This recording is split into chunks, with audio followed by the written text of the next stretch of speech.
우리 성경에서 하늘로 승천하는 사건이 3번 있습니다. 예수님이 그 부활하셔서 승천한 것을 빼고 나면 2개인데요. 사람이 승천한 예는 구약에서 에녹이 있었죠. 그리고 또 구약에서 지금 보시는 엘리야, 이렇게 2사람이 있습니다. 하나님께서 왜 이렇게 하늘로 데려갈까요? 다른 사람들은 죽은 다음에 하늘로 올라가게 하는데 왜 이렇게 특별하게 죽지 않고 하늘로 올라가게 할까요? 거기에는 뭐 다른 이유가 있지 않겠어요? 그런 궁금증을 가지고 오늘 본문을 한번 살펴보도록 하겠습니다. 자, 1절을 보면 여호와께서 회오리 바람으로 엘리야를 하늘로 올리고자 하실 때에 엘리야가 엘리사와 더불어 길갈에 나가더니, 그래서 여기서 작가는 먼저 하나님께서 엘리야를 하늘로 올리고자 하는데 이제 회오리 바람을 타고 하늘로 올라갈 수 있도록 이렇게 올리고자 의도하셨다, 이렇게 이야기를 하고, 이제 그런 의도를 하고 있을 때 엘리야와 엘리사가 길갈에서 나갔다. 지금 어디 길갈에서 나갔다는 것은 길갈에 있다가 길갈을 떠난다는 얘기가 되는 거죠. 그래서 여기서 보면 엘리야와 엘리사가 지금 하나님의 계획을 알고 있어요. 그 다음에 또 중간에 보면 우리가 오늘 읽으면서 보면 또 엘리야의 선지자들이 그들도 알고 있어요. 엘리야의 제자들이죠. 제자들이 보면 베델에도 제자들이 있고 또 여리고성에도 보면 제자들이 있어요. 근데 그 제자들이 엘리야와 엘리사가 거기를 방문하니까 뭐라 그래요? 엘리사한테 소곤소곤 얘기를 해요. 당신의 스승 엘리야가 오늘 하늘로 올라갈 걸로 알고 있냐? 이렇게 물어봅니다. 그래서 알고 있다, 잠잠해라. 그러니까 또 여리고에 갔더니 그들도 또 수근수근 하면서 또 얘기를 해요. 그럼 다 알고 있어요. 지금 여기서 누구 알고 있어요? 엘리야도 알고 있고 엘리사도 알고 있고 또 누가 알고 있어요? 제자들까지도 다 알고 있어요. 물론 이들은 다 선지자예요. 여기 제자들은 선지학교라 그래서 지금 얘기하면 신학교 학생들이에요. 그래서 그들이 다 알고 있어요. 근데 이걸 어떻게 알고 있을까요? 어떻게 알았을까요? 1번, 여호와께서 엘리야를 하늘로 올리고자 하는지를 엘리야와 엘리사는 어떻게 알 수 있었을까? 어떻게 알 수 있었을까요? 우리가 창세기를 한번 찾아볼게요. 창세기 18장.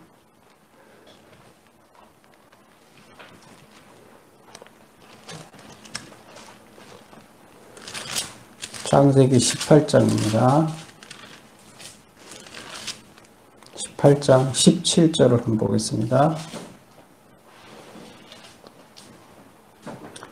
다 같이 한번 읽어보겠습니다. 18장 17절 22페이지가 되겠습니다. 구약 22페이지. 다 같이 시작. 여호와께서 이르시되 내가 하려는 것을 아브라함에게 숨기겠느냐. 내가 하려는 것을, 내가 누구예요? 하나님이죠. 하나님이 하려는 것을 아브라함에게 숨기겠느냐. 아브라함에게 숨기지 않고 다 얘기하겠다는 거예요. 왜 이렇게 할까요? 지금 여기 사건은 무슨 사건이에요? 지금 그 소돔과 고모라를 멸하는 사건이에요. 소돔과 고모라를 멸하려고 하는 것을 미리 아브라함한테 얘기를 합니다. 거기를 멸할 계획이다. 근데 거기 누가 있어요? 조카 롯이 있잖아요. 아브라함의 조카. 그래서 거기를 멸할 건데 지금 그 계획을 아브라함에게 미리 얘기를 하니까 아브라함이 협상을 하죠. 아니 선지자 그 선한 사람이 있다면 의인이 만약에 그 성에 있다 그러면 의인을 죽이면 안 되지 않습니까?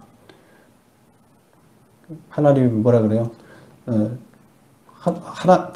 그러면서 협상을 하죠. 50명 의인이 있으면 거길 멸하지 말아 주십시오. 그러니까 좋다. 그럼 50명을 내가 찾으면 멸하지 않겠다.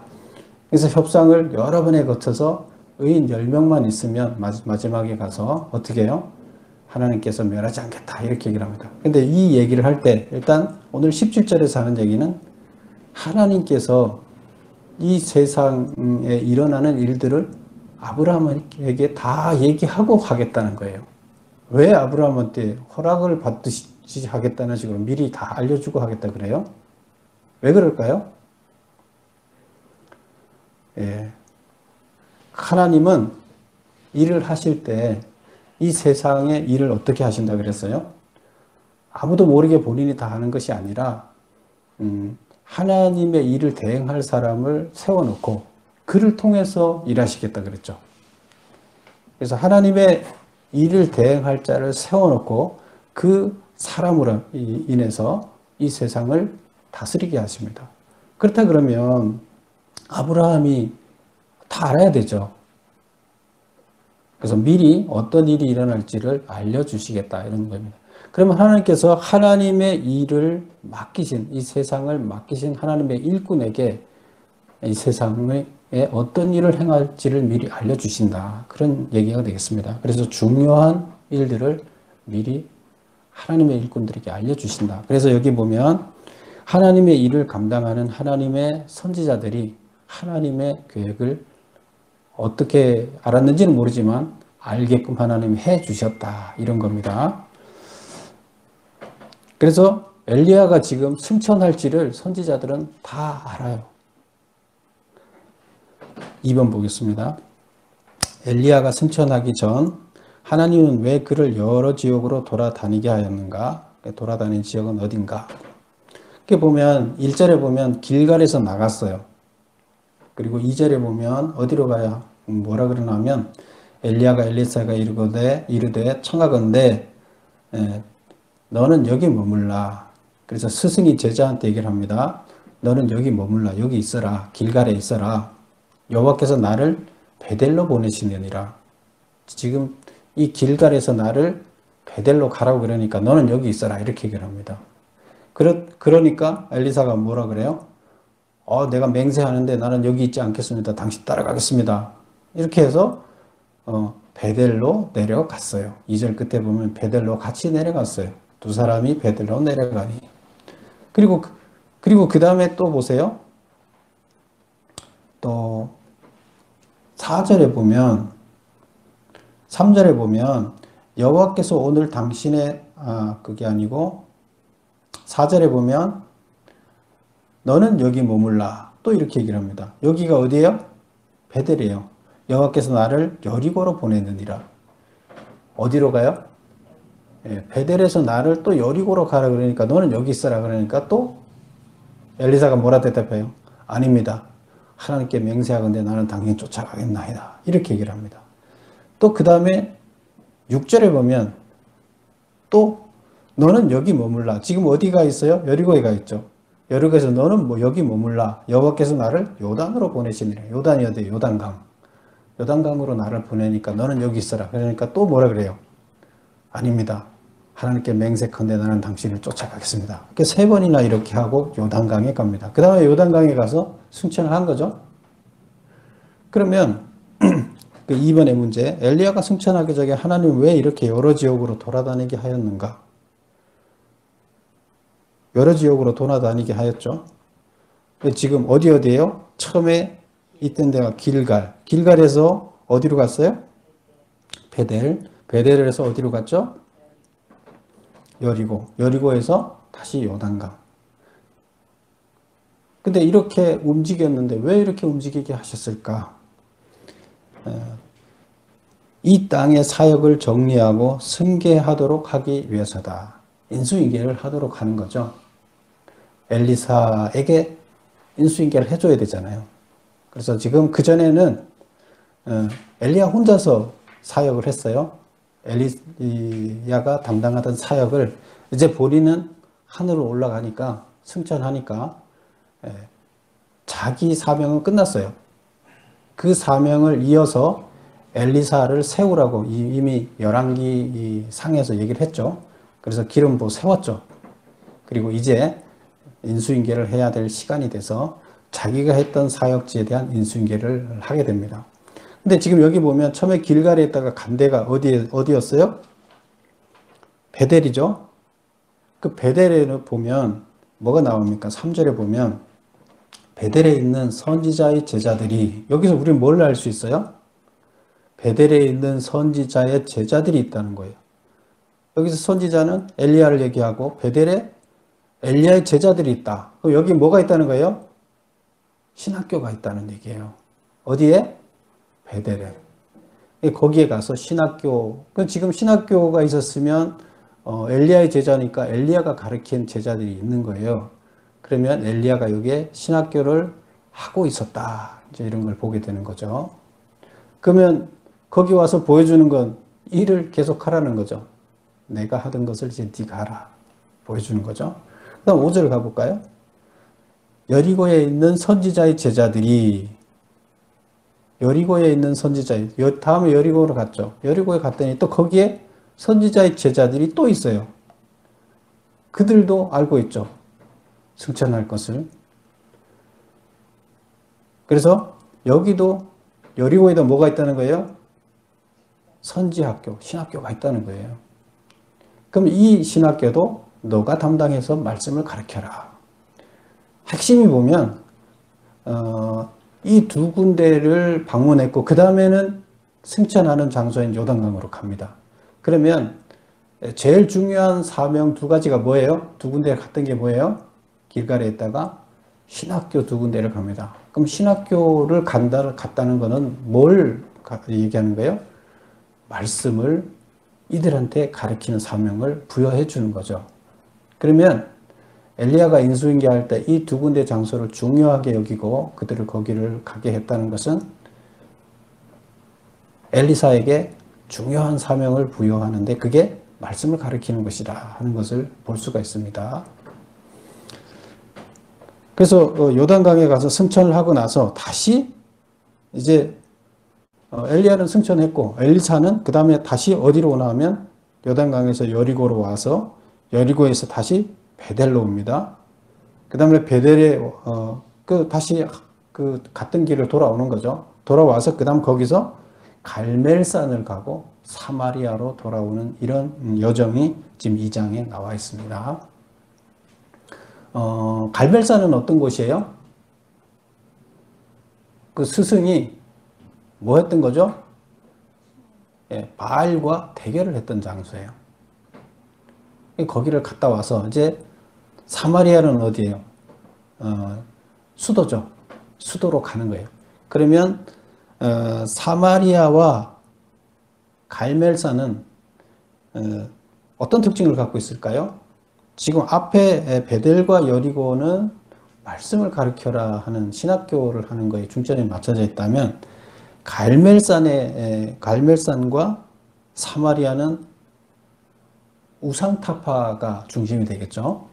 우상과 싸웠던 장소이기 때문에. 그 다음에 우상과 싸울 장소죠, 사마리아는. 그렇게 보면 말씀을 가르치고 우상을 타파하는 이런 거에 역점을 주라는 이런 사명을 받은 걸로 지금 우리는 볼 수가 있는 거죠. 3번을 보겠습니다. 길갈에서 요단까지 가는 동안 엘리야는 따라오지 말라고 하고 엘리사는 따라가겠다고 말했다. 무슨 뜻인가? 우리 계속 살펴봤죠? 오지 말아라. 너는 여기 머물러라. 나는 하나님이 다른 데 가라 그러니까 가겠다. 이렇게 3번이나 계속 하면서 결국 승천하는 장소까지 그러면서 갔어요. 이건 무슨 말이냐? 반드시 따라오라. 엘리야는 엘리사한테 너 따라오지 말고 여기 있어. 하나님이 나는 저기로 가라고 그러니까 너는 여기 있어. 이제 이렇게 얘기를 하지만 무슨 말이냐 하면 반드시 따라오라. 왜? 인수인계를 하기 때문에. 반드시 따라오라는 얘기고 그 말을 듣는 즉시 뭐라 그래요? 내가 하나님한테 맹세하는데 나는 당신을 따라가겠어. 이렇게 얘기를 하죠. 그래서 반드시 따라와라. 그리하겠습니다. 이런 말이에요. 여기 표현은 그렇게 돼 있지 않지만 왜 인수인계 하는데 반드시 따라가서 지금 무슨 일을 해야 될지를 봐야 되잖아요. 그래서 그런 의미다. 그 다음에 4번 베델과 여리고에 있는 선지자의 제자들은 각각 엘리사에게 여호와께서 오늘 당신의 선생을 당신의 머리 위로 데려갈 줄을 아십니까? 하고 질문을 하였다. 이 질문은 무슨 뜻인가? 이에 대한 엘리사의 대답은 무엇인가? 베델에도 선지학교가 있었고 여리고에도 선지학교가 있었죠. 신학교가. 근데 그 두 군데 다 갔더니 그 학생들이 뭐라 그래요? 엘리사한테 당신의 선생이 당신의 머리 위로 오늘 들림 받는 오늘이 그날이라는 거 당신 알고 있습니까? 이제 이 얘기를 해요. 그러니까 그 질문을 받은 엘리사는 대답을 하죠. 그러면 그 질문은 무슨 뜻인가?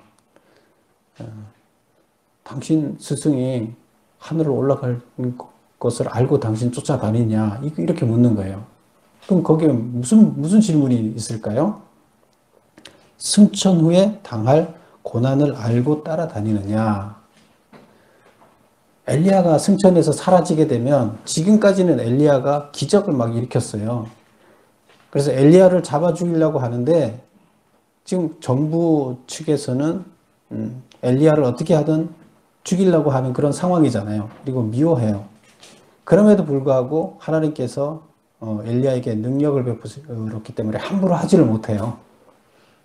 그래서 여지껏 죽이지 못하고 그러고 긴장 관계에 있지만 그러면서도 신학교까지 하고 이렇게 하고 있어요. 근데 그게 무엇 때문에요? 하나님께서 능력을 줘서 힘을 줬기 때문에 그러고 있다. 이제 이렇게 볼 수가 있는 거죠. 그런데 만약에 엘리야가 죽으면 어떻게 돼요? 그러면 세력이 약해지잖아요. 기적을 일으킬 사람이 없어지면 어떻게 하겠어요? 바로 선지학교고 뭐고 다 어떻게 하겠어요? 가만두지 않고 없애버리겠죠. 이세벨이 가만히 두겠어요? 아합이 지금은 누구 시대예요? 아합이 죽고 아하시아가 죽고 아합의 둘째 아들 누가 하는 때였어요? 여호람이라는 아합의 둘째 아들이 지금 하고 있어요. 그래서 오므리 왕조가 지금 하고 있는데 이때 아직도 이세벨의 그 힘은 강력하게 살아있어요. 그 영향력은 아직도 살아서 이세벨의 영향력이 살아있다는 것은 무슨 뜻이에요? 예, 지금 바알의 세력들이 바알을 숭배하는 세력들이 강하기 때문에 여호와 하나님을 숭배하는 자들을 그냥 두지 않는다. 이제 이런 분위기입니다. 그래서 승천 후에 당할 고난 죽이려고 할 텐데 너 그렇게 따라다녀도 되느냐? 그래서 승천하고 나면 너 그 고난을 어떻게 감당하려 그러느냐? 이제 이런 질문이 되는 거예요. 그 다음에 두 번째, 그러면 엘리사는 뭐라고 대답합니까? 나도 안다. 그러니까 잠잠하라 이렇게 얘기하죠. 그게 무슨 뜻이냐? 거룩한 것에 대하여 함부로 말하지 말라. 나도 알고 있으니까 거기에서 막 떠들지 마라. 하나님의 거룩한 계획에 대해서 함부로 그렇게 말하지 마라. 말하지만 이렇게 얘기를 하지만 엘리야는 두려움이 있겠어요, 없겠어요? 엘리사는 두려움이 있겠어요, 없겠어요? 자기를 어떻게 핍박할지를 이제 머릿속에 상상이 되고 왜? 자기 스승도 그렇게 핍박을 받아왔기 때문에. 그러나 스승은 함부로 못했는데 그러면 자기가 만약에 그것을 이어받게 된다 그랬을 때 어떻게 고난을 당할지를 상상이 가는 거죠. 그래서 아니까 함부로 말하지 마라, 떠들지 마라 이렇게 얘기를 합니다. 그 다음에 5번 보겠습니다. 엘리야가 겉옷으로 요단강에 물을 가르고 건너가고 후에 엘리사가 그 겉옷으로 물을 가르고 건너온 이유는 이제 강가의 요단강에 가서 몇 절을 보나 하면 9절을 보겠습니다. 엘리야가 겉옷을 가지고 말아 물을 치매 물이 이리저리 갈라지고 두 사람이 마른 땅 위로 건넜다. 엘리야가 겉옷을 가지고 물을 쳤어요. 말아서 물을 쳤더니 물이 다 갈라지고 요단강이 갈라지고 땅이 말랐어요. 그래서 그 마른 땅으로 두 사람이 건너갔어요. 요단강 지금 서쪽에 있는 거죠. 여리고 쪽에 서쪽에 있다가 물을 쳐서 땅을 마르게 하고 요단강을 건너서 동쪽으로 건너갔어요. 그리고 동쪽에서 승천을 합니다. 승천을 하고 그러면 이제 다시 건너와야 될 거 아니에요. 엘리사는. 엘리야는 하늘로 갔지만 엘리사는 다시 돌아와야 되잖아요. 돌아와야 되는데 강물을 어떻게 건너요? 어디를 보냐면 15절을 보겠습니다. 14절. 엘리야의 몸에서 떨어진 그의 겉옷을 가지고 물을 치며 이르되 엘리야의 하나님 여호와는 어디 계십니까? 하고 그도 물을 치매 물이 이리저리 갈라지고 엘리사가 건너니라. 다시 동쪽에서 혼자서 물을 쳐서 갈른 다음에 서쪽으로 건너왔어요. 근데 뭘로 물을 쳤어요? 엘리야의 겉옷을 가지고 쳤어요. 이 겉옷이 뭐예요? 겉옷은 우리가 겉에다 입는 거치는 옷이라는 의미도 있지만 선지자들에 있어서 여기서 겉옷이라는 것은 어떤 옷이에요? 제사장의 옷이에요. 제사장의 옷. 제사장의 옷 중에 맨 겉에다가 망토처럼 입는 옷이 뭐예요? 그게 겉옷이에요. 그 제사장의 옷 그 중에서 대제사장이 입는 옷이 겉옷이 있어요. 그 겉옷이라는 의미를 갖고 있어요. 그래서 선지자의 옷, 제사장의 대제사장의 옷 이런 의미가 들어 있어요. 그리고 선지자의 그 직위를 의미가 들어있는 그런 옷이 되는 거죠. 그래서 그 옷으로 거기를 쳤다. 그리고 그 옷을 하늘로 들림받으면서 그 옷을 떨어뜨리고 갔고 그 옷을 누가 받았어요? 지금 엘리사가 받았어요. 근데 처음에 밥 깔고 있는 엘리사한테 엘리야가 찾아갔을 때도 뭘 했어요? 겉옷을 던졌죠. 그 겉옷은 제사장의 옷이기 때문에 그것을 던졌다는 얘기는 너가 나의 대를 이어 이 제사장 옷을 입어야 된다. 그리고 즉시로 소를 잡아서 잔치를 벌이고 쫓아왔죠. 근데 그런 걸 이제 보면서 여기서 겉옷의 의미를 우리가 되새겨봤고 그러면 왜 이렇게 그냥 이쪽에 서쪽에서 강을 건너가지 말고 서쪽에서 그냥 승천해도 되잖아요. 그런데 굳이 물을 쳐서 건너가서 거기서 승천하고 한 다음에 다시 또 엘리사가 또 그 옷으로 물을 쳐서 이쪽으로 건너오게 하느냐. 그 의미가 뭐냐. 엘리야의 사역이 엘리사에게 승계되었음을 알리기 위해서 겉옷을 받은 것도 마찬가지고 또 겉옷으로 물을 쳐서 기적을 일으킨 거잖아요. 강을 갈란 거잖아요. 겉옷으로 물을 친다고 강이 갈라지나요? 그래서 건너가기 전에는 엘리야가 기적을 일으켰고 그 기적 그대로를 다시 엘리사가 일으켜서 건너왔어요. 근데 그걸 보여주기 위한 거예요. 근데 이것은 뭐냐? 많은 사람들한테 엘리야의 선지 사역을 누가 지금부터 담당한다? 엘리사가 담당하게 됐다 하는 것을 승계했음을 공식적으로 알리기 위해서 이렇게 했다. 이렇게 볼 수가 있습니다. 그 다음에 6번 보겠습니다. 나를 데려가서 데려감을 당하기 전에 내가 내게 어떻게 할지를 구하라. 그래서 강에 도착했어요. 요단강에. 이제 승천할 거잖아요. 승천하기 직전에 물어봅니다. 지금 엘리야가 엘리사한테 얘기를 합니다. 내가 이제 하늘로 올라갈 건데 올라가기 전에 뭐 요구사항이 있으면 나한테 요구를 해라. 요청을 해봐라. 이제 이렇게 얘기를 합니다. 그랬더니 뭐라고 해요? 뭐라고 대답하죠? 갑절의 영감을 달라. 몇 절을 보시나 하면 9절 보겠습니다. 건너매 엘리야가 엘리사에게 이르되 나를 내게서 데려감을 당하기 전에 내가 내게 어떻게 할지를 구하라. 그랬더니 엘리사가 말하되 당신의 성령이 하시는 역사가 갑절이나 내게 있게 하소서. 성령이 역사해서 당신이 지금 기적을 행하고 있는데 그런 역사가 나한테는 갑절로 있게 해달라. 능력이 갑절로 당신이 가졌던 능력의 2배를 나한테 있게 해달라. 이제 이렇게 얘기를 합니다. 그랬더니 뭐라고 대답해요? 10절에 보면 내가 어려운 일을 구하는도다. 야 그거 어려워. 그 얘기를 합니다. 이게 무슨 뜻이냐. 그럼 왜 갑절의 역사를 구했을까요? 스승한테 당신 능력보다 내가 2배로 많은 자가 되게끔 해주세요. 그래요. 건방지잖아요. 되게 건방진 얘기 아니에요? 당신보다 내가 더 유능한 자가 되게 해주세요. 건방진 거 아니에요? 예. 승계되는 사명을 감당하기 위해서 갑절의 영감을 구했다. 이렇게 해석을 하게 되면 당신이 했던 일을 내가 그대로 감당하려 그러면 나는 2배로 능력을 받아야만 그 일을 할 수 있습니다. 그러면 거만한 거예요, 아닌 거예요?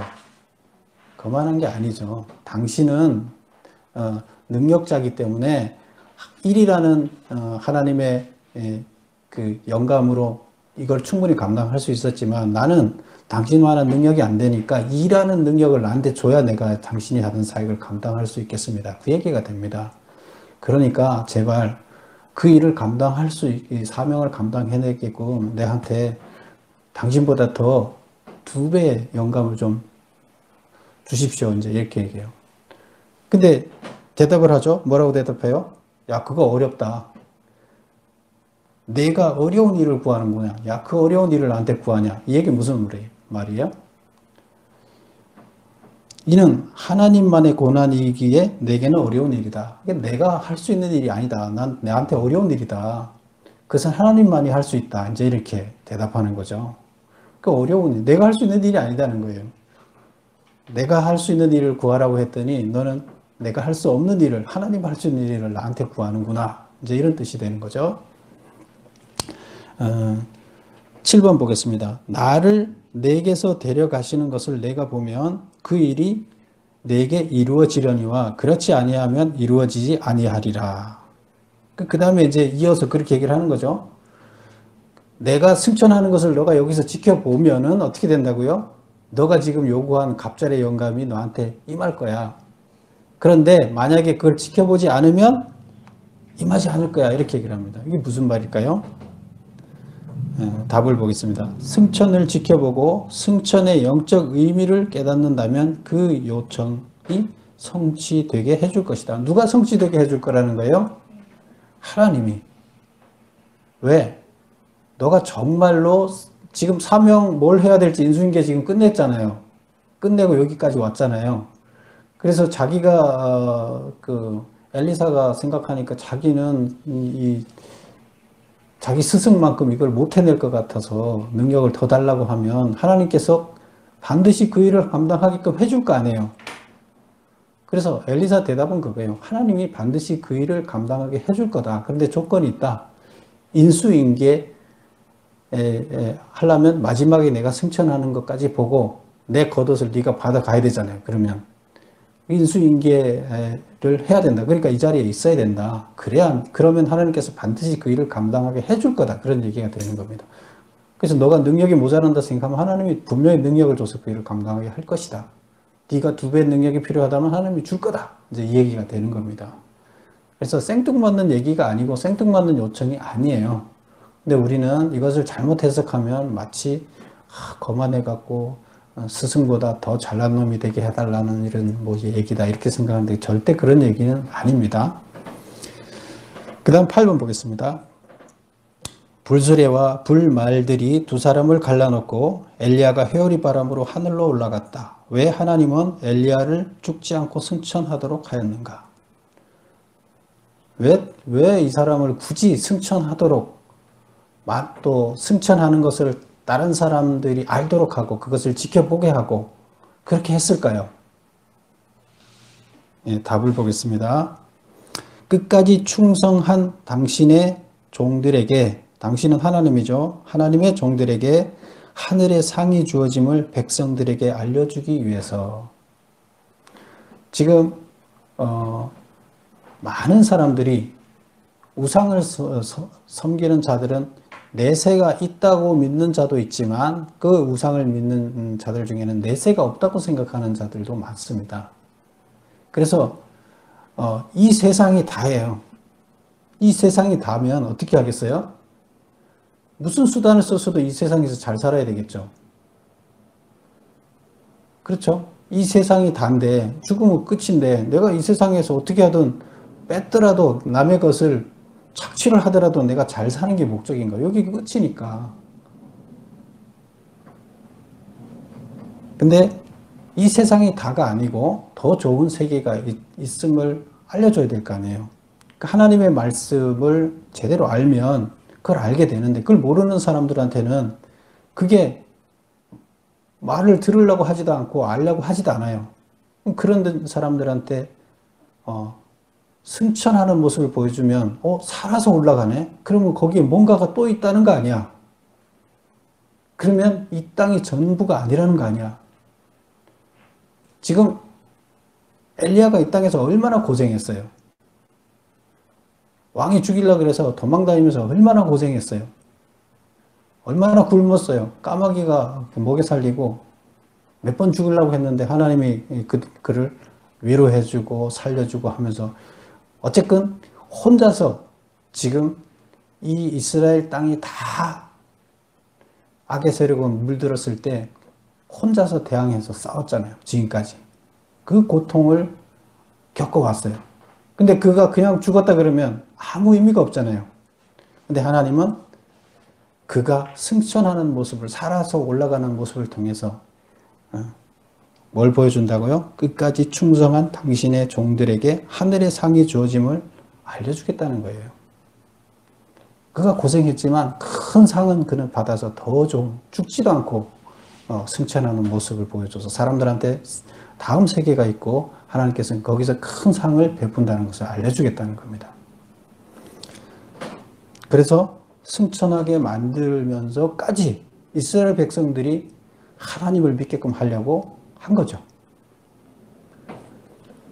9번 보겠습니다. 내 아버지여, 이제 하늘로 막 이제 올라갑니다. 승천할 때 승천하는 모습을 보고 제자가 엘리사가 이제 얘기하는 거죠. 내 아버지여, 하늘의 병거, 이스라엘의 병거와 그 마병이여라고 엘리사가 말했다. 이 말의 의미는 무엇인가? 내 아버지여 그런 뜻은 나의 영적 아버지가 되시는 분이요. 이제 이런 얘기가 되겠고, 그런데 이스라엘의 병거다. 이분이 이스라엘의 병거다. 이스라엘의 마병이다. 사실 이때 그 병거와 마병은 지금으로 얘기하면 전차예요. 전차 안에 타고 그 군을 잘 모르는 분들은 그런데 군을 아는 분들은 전차 안에 타고 가잖아요. 소총을 쏴도 죽어요, 안 죽어요? 안 죽어요. 안 죽으면서 사람들을 포를 쏴서 가면서 앞에 있는 사람을 다 죽이는 거예요. 그러니까 소총을 들고 아무리 와서 덤벼도 여러 명이 와서 덤비더라도 장갑차 한 대 갖고 가면 전차 한 대로 충분히 이길 수가 있어요. 그러니까 대항할 사람이 없는 거예요. 그 전차에는. 그럼 여기서 이스라엘을 누가 지켜주느냐? 영적으로 이스라엘을 지켜주는 이 전차와 같은 사람이다. 누가? 엘리야가. 그런 뜻이에요. 그래서 이스라엘을 지켜주는 병거, 전차요. 또 그 전차를 이끄는 게 뭐예요? 마병이죠. 이스라엘의 전차를 이끄는 마병이에요. 그래서 이스라엘을 혼자서 영적으로 이스라엘을 지켜주는 그 위대한 분이요 하고 이제 소리를 치는 거죠. 그런 말입니다. 그래서 엘리야는 영적 아버지시다. 그 다음에 이스라엘의 영적인 힘의 근원이다. 이제 이렇게 외치는 얘기가 되겠습니다. 10번 보겠습니다. 엘리사는 엘리야의 겉옷으로 요단강을 쳐서 갈랐다. 이것을 본 제자들은 어떤 행동을 하였는가? 이것을 본 여기 제자들은 어디 제자들이에요? 어디 신학생들이에요? 무슨 대학 신학생들이에요? 베델 신학대학 학생이에요? 여리고 신학대학 학생이에요? 네, 여리고죠. 여리고 옆에 바로 요단강이 있죠. 베델에서 여리고로 왔죠. 그리고 여리고 옆에 요단강. 요단강 그것을 누가 지켜봤어요? 여리고 신학대학 학생들이 거기서 다 지켜보고 있었어요. 멀리서 지켜보고 있었어요. 자, 7절 볼까요? 선지자의 제자 50명이, 거기 50명이 있었어요. 가서 멀리 서서 바라보매 그들은 승천하는 모습을 바라보고 있었어요. 그 두 사람이 요단가에 서 있더니 그 서 있는 것을 다 지켜봤어요. 그러면 승천하는 모습도 봤고 다시 승천한 후에 엘리사가 다시 강을 가르고 건너오는 것도 본 거죠. 그들이 증인인 거죠. 그래서 거기에 대한 질문입니다. 엘리사는 엘리야의 겉옷으로 요단강을 쳐서 갈랐다. 이것을 본 제자들은 어떤 행동을 했는가? 엘리야의 사역을 엘리사가 승계받았다고 고백했다. 자, 몇 절을 볼까요? 15절을 보겠습니다. 맞은편 여리고에 있는 선지자의 제자들이 그를 보며 말하기를 엘리야의 성령이 하시는 역사가 엘리사 위에 머물렀다. 이제 승계를 받았구나. 왜? 기적을 일으키니까. 그 강 가르는 거는 엘리야가 가르고 건너갔어요. 근데 뭐 엘리야야 능력자니까 그렇다 치자. 그런데 엘리야가 하늘로 간 다음에 다시 돌아올 때는 엘리사가 똑같이 강을 갈랐어요. 대단한 기적이잖아요. 아무도 할 수 없는 거잖아요. 그래서 그 영적 능력을 그대로 받았구나. 그래서 승계받았다. 이렇게 본 거죠. 그 다음에 엘리사에게 나아가 땅에 엎드려 그에게 경배하고 50명이 3일간 엘리야를 찾다가 빈손으로 돌아왔다. 경배하고 나서 뭐라 그러냐면 이제 엘리사가 이제 여리고 그 신학대학으로 돌아오니까 거기 와서 신학생들이 뭐라 그러냐면 자, 한번 볼까요? 16절 볼까요? 그에게 이르되 당신의 종들에게 용감한 사람 50명이 있으니 자기들을 얘기하는 거예요. 자기들 신학생들 50명이 있다. 그러니까 청하건대 그들이 가서 당신의 주인을 찾게 하소서. 당신의 주인이 누구예요? 엘리야를 찾게 해달라. 염려하건대 여호와의 성령이 그를 들고 가다가 어느 산에나 어느 골짜기에 던지셨을까 하나이다. 뭐예요? 육체는 하늘로 못 올라가서 땅에다 던지고 영혼만 갖고 하늘로 올라갔을 거라고 생각하는 거죠. 하늘은 영적인 것이고 하나님도 영적인 것이기 때문에 육체는 하늘에 못 올라간다 생각을 한 거예요. 그러면 어떻게 돼요? 육체를 어디다 버렸을 것이니까 우리가 그 육체를 모셔다가 장례 치러야 되지 않겠습니까? 이거는 진정한 승천이 아니에요. 이건 진정한 승천이 아니죠. 예수님도 나중에 부활하실 때 어떻게 했어요? 육체가 부활했어요. 부활은 육체의 부활이라 그랬어요. 근데 재질이 틀려지는 육체라 그랬죠. 영과 육이 다 올라가는 거예요. 근데 여기서 지금 제자들이 그렇게 이제 얘기를 한 거죠. 그럼 제자들은 어떤 생각을 갖고 있었던 거예요? 영육이 분리되는 것을 생각하고 영적인 하나님, 영적인 승천만 생각을 한 거예요. 그런데 뭐라고 얘기를 합니까? 엘리사가 이르되 17절 보내지 말라. 16절 끝에 보면 엘리사가 이르되 보내지 말라. 안 된다. 가지 마라. 그래요. 엘리사는 알고 있었죠. 그랬더니 17절에 보면 무리가 그로 부끄러워하도록 강청하며 근데 계속 강청을 합니다. 근데 부끄러워지도록 강청을 했다. 이런 얘기를 합니다. 이게 무슨 말이에요? 부끄러워지도록 강청을 했다. 어떻게 할 수 없을 정도로 하도 강요를 해서 거절하지 못할 정도로 강요를 해서 알았어. 육체도 부활했는데 니네들이 굳이 찾으려면 그래 가. 이제 이렇게 마지못해 이제 허락을 하는 거죠. 그래서 어쩔 수 없이 허락할 수밖에 없도록 하도 강청을 해서 허락을 했다. 그런데 50명을 보냈는데 17절 사흘 동안 찾되 발견하지 못하고 18절 엘리사가 여리고에 머무는 중에 무리가 그에게 돌아왔다. 엘리사가 그들에게 이르되 내가 가지 말라고 너희에게 이르지 아니하였느냐. 가서 찾아봐야 소용없다고 하지 않았느냐. 승천했는데 뭔 육체를 가서 찾냐. 이제 이렇게 이제 이미 엘리사는 정확하게 알고 있었다. 이제 이런 얘기가 되겠습니다. 그래서 그 제자들이 어떤 행동을 했는지를 지금 얘기를 하고 있고 11절 보겠습니다. 여리고 성에서 새 그릇에 소금을 담아 물 근원에 뿌림으로 나쁜 물을 고친 것을 통해 말하고자 하는 것은 이제 19절부터 25절까지 나오는 것은 능력을 받은 갑절의 능력을 받았음을 지금 하나님께서 승계해서 선지자의 역할을 감당할 능력을 줬음을 지금 여기서 증명해 주는 이야기가 돼요. 근데 두 건의 이야기를 가지고 증명을 합니다. 근데 지금 그 두 지역이 핵심 지역이 어디라 그랬어요? 베델이 하나는 베델이고 하나는 여리고라 그랬죠. 그러면 지금 건너와서 여리고 신학교가 있는데 여리고에 지금 1차 머무르고 있는데 여리고에서 한 건의 기적을 일으킵니다. 그리고 다시 베델로 가서 또 한 건의 기적을 일으켜서 다 알도록 합니다. 그래서 엘리야는 죽었지만 엘리사가 똑같이 그 대를 이어서 하나님의 사역을 감당한다는 것을 다 알 수 있게끔 그 기적을 통해서 알 수 있게끔 보여줍니다. 그럼 그 기적이 뭐냐를 이제 첫 번째 기적이 그거예요. 첫 번째 기적이 19절 볼까요? 그 성읍 사람들이, 그 성읍이 뭐예요? 여리고죠.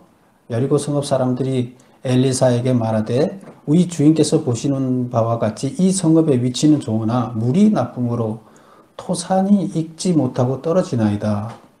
물이 나빠서 어떻게 된다? 토산, 흙, 토, 산출한다. 땅에서 나오는 산출물들이 익지 못하고 떨어진다. 여기서 나오는 과실들이 다 열매를 맺지 못하고 다 떨어진다는 거예요. 썩어서 떨어진다는 거예요. 익지 못하고. 무슨 말이에요? 물이 안 좋아서 그렇다는 거예요. 그랬더니 엘리사 20절에 엘리사가 이르되 그 그릇에 소금물을 담아 내게로 가져오라 하매 곧 가져온지라 엘리사가 물 근원으로 가서 소금을 그 가운데서 던지며 이르되 여호와의 말씀이 하나님 말씀했다는 거예요. 내가 이 물을 고쳤으니 이로부터 다시는 죽음이나 열매 맺지 못함이 없을지니라 하셨느니라 하니 그 물이 엘리사가 한 말과 같이 고쳐져서 오늘에 이르렀더라.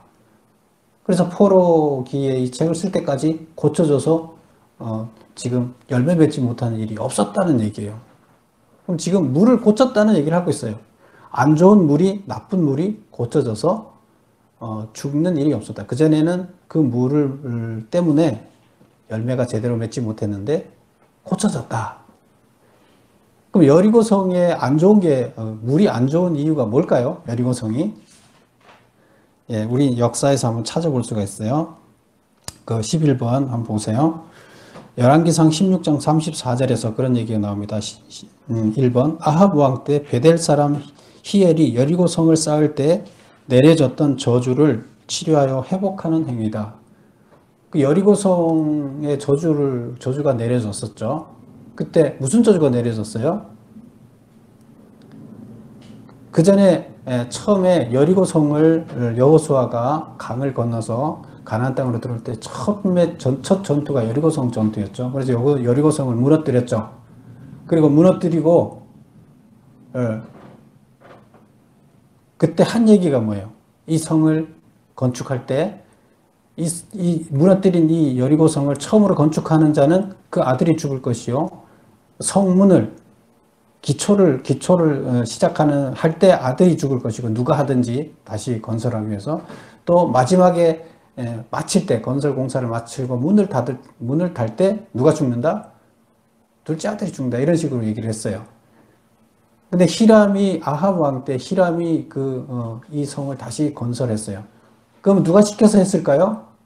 아합 왕이 시켜서 했어요. 북이스라엘이 가장 왕성하던 때가 경제적으로 왕성할 때가 언제예요? 아합 왕 때예요. 가장 하나님을 저항하고 악의 세력들을 추종하는 그런 시기였지만 경제적으로는 가장 부강했어요. 그래서 이때 여리고성도 다시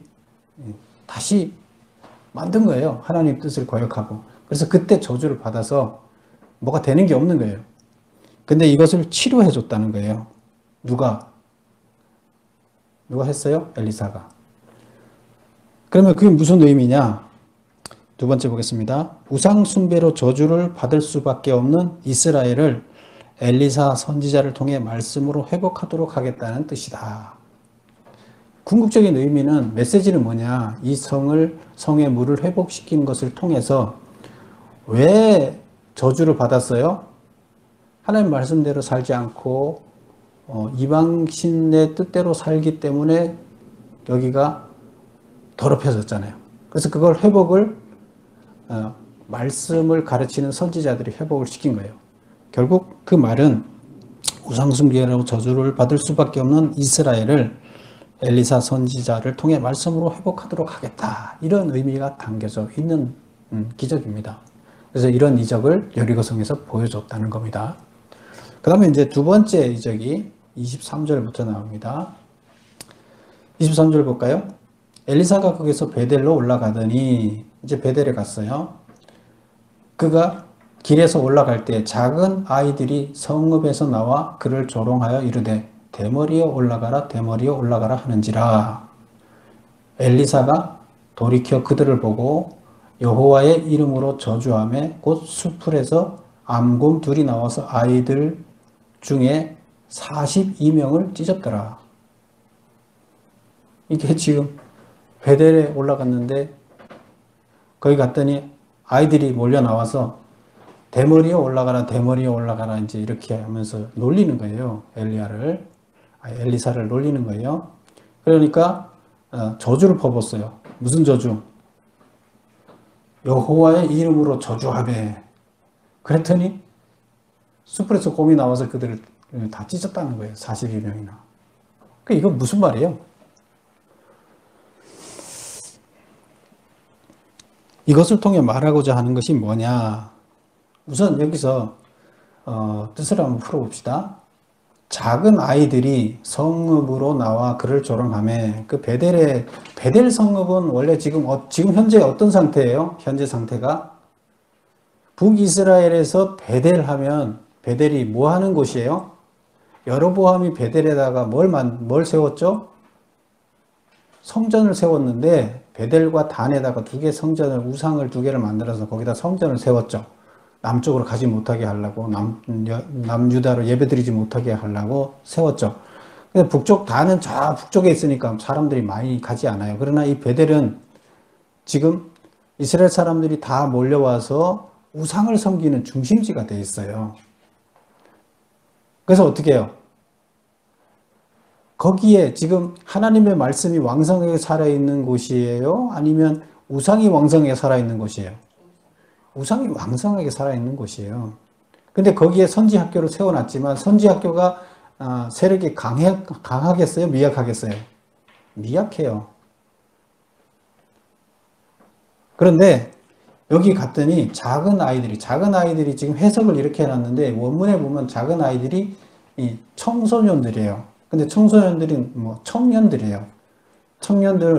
장정 청년들이에요. 우리나라 얘기를 하면 중고등학생 정도 나이가 되는데 이스라엘에서는 이 중고등학생쯤 되는 청년들이 어떤 청년이라 하면 가장 강한 청년들이에요.